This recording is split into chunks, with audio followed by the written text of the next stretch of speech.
जरा सोचिए, आप स्पेस में हैं और नीचे खूबसूरत धरती को देख रहे हैं। भारत और श्रीलंका के बीच आपको पानी के नीचे एक अजीब सी हल्की लकीर दिखाई देती है। साइंटिस्ट इसे एडम्स ब्रिज कहते हैं, लेकिन करोड़ों लोगों के लिए इसका मतलब कुछ और ही है। ये है राम सेतु, वो पुल जिसके बारे में कहा जाता है कि उसे आस्था ने बनाया था। तो सवाल यहीं से शुरू होता है, क्या ये सिर्फ प्रकृति का एक अजूबा है या फिर किसी प्राचीन चमत्कारी तकनीक का सबूत? तो यही वो सवाल है जो इस पूरी कहानी के केंद्र में है। क्या ये सिर्फ पत्थरों की एक नेचुरल चेन है, या फिर ये वाकई में रामायण में बताए गए उस पुल का सबूत है जिसे बनाया गया था अटूट विश्वास के दम पर, एक नामुमकिन से लक्ष्य को पूरा करने के लिए? देखिए, राम सेतु की बात जब भी होती है ना, तो दो दुनियाएं आमने सामने आ जाती हैं। एक तरफ है आस्था की दुनिया, जिसमें रामायण है, हनुमान जी हैं, भक्ति और साहस की गाथा है। और दूसरी तरफ है विज्ञान, सैटेलाइट इमेजेस, जियोलॉजी, फैक्ट्स। और हमारा आज का ये विश्लेषण ठीक उसी जगह पर खड़ा है जहां ये दोनों दुनियाएं आकर मिलती हैं। तो चलिए कहानी में थोड़ा पीछे चलते हैं। उस पल की कल्पना कीजिए, भगवान राम अपनी विशाल वानर सेना के साथ भारत के दक्षिणी तट पर खड़े हैं। उनके सामने है एक विशाल गरजता हुआ महासागर, और उस पार लंका, उनकी सबसे बड़ी चुनौती। अब समस्या बहुत बड़ी थी। इतनी बड़ी सेना इस समंदर को पार करे तो करे कैसे? ना कोई जहाज, ना कोई आज की टेक्नोलॉजी था, तो सिर्फ विश्वास। और कहते हैं भगवान राम की प्रार्थना से ही एक ऐसा प्लान बना जो सुनने में नामुमकिन लगता था, समुद्र के ऊपर एक पुल बनाना।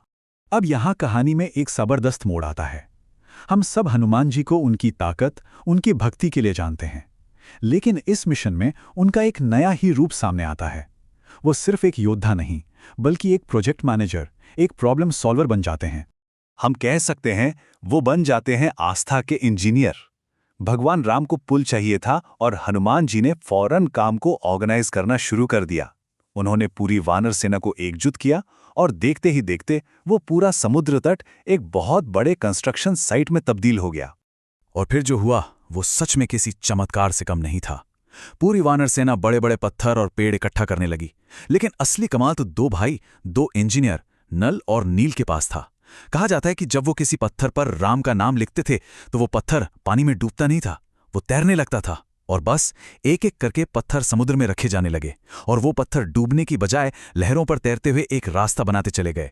चलिए अब एक लंबी छलांग लगाते हैं उस प्राचीन काल से सीधे आज के मॉडर्न जमाने में, जब स्पेस में हमारे सैटेलाइट्स ने समंदर के अंदर कुछ बहुत ही अजीब और हैरान करने वाला देखा। सैटेलाइट से मिली तस्वीरों ने पूरी दुनिया को चौंका दिया।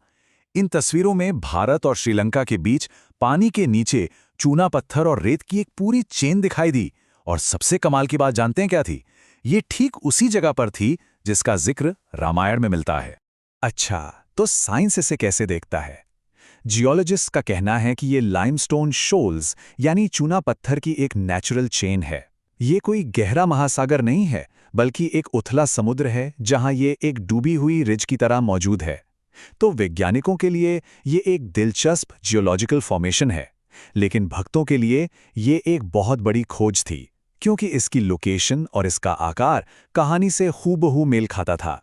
लेकिन कहानी यहां खत्म नहीं होती, क्योंकि जब वैज्ञानिकों ने और गहराई से देखा तो उन्हें कुछ ऐसे सुराग मिले जो इशारा करते हैं कि शायद ये पूरी तरह से नेचुरल नहीं है।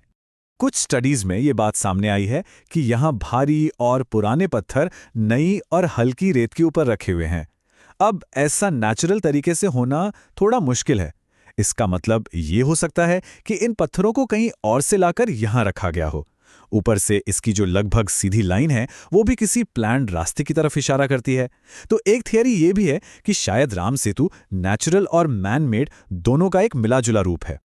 और अब आता है इस पहेली का सबसे दिलचस्प हिस्सा, टाइमिंग।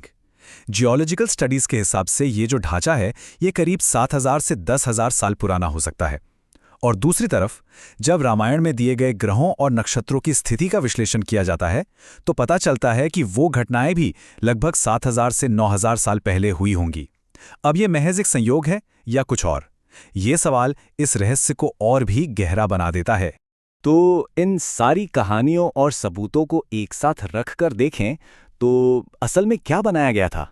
लेकिन आगे बढ़ने से पहले एक बहुत बड़ी गलतफहमी दूर करना जरूरी है। आपने शायद सुना होगा या कहीं पढ़ा होगा कि ये पुल 17.5 लाख साल पुराना है। देखिए, ज्यादातर वैज्ञानिक इस दावे से सहमत नहीं हैं। असली रहस्य इस बड़ा चढ़ा के बताए गए नंबर में नहीं, बल्कि उस रियलिस्टिक टाइमलाइन में है जहां साइंस और आस्था की कहानी आपस में मिलती हुई नजर आती है। यहां एक बहुत खूबसूरत बात कही जाती है। एक सैटेलाइट पत्थर देख सकता है, रेत देख सकता है, पानी देख सकता है, लेकिन वो साहस नहीं देख सकता। ये बात हमें फिजिकल सबूतों से आगे ले जाकर कहानी के असली जज्बे तक पहुंचाती है। विश्वास, आस्था और हिम्मत। तो क्या असली खोई हुई टेक्नोलॉजी वो तैरने वाले पत्थर थे, या फिर ये कुछ और ही था? शायद असली टेक्नोलॉजी वो अटूट विश्वास था, वो कलेक्टिव विल पावर थी जिसने एक पूरी सेना को वो करने की हिम्मत दी जो नामुमकिन लगता था। तो आखिर में सवाल यही बचता है, जब कोई उस सैटेलाइट इमेज को देखता है तो उसे क्या दिखाई देता है? सिर्फ चट्टानों और रेत की एक लकीर, या फिर एक नायक के उस महान काम की परछाई जो हजारों सालों बाद भी हमें प्रेरणा देती है? शायद इसका जवाब साइंस की किताबों में नहीं, बल्कि देखने वाले की नजरों में है।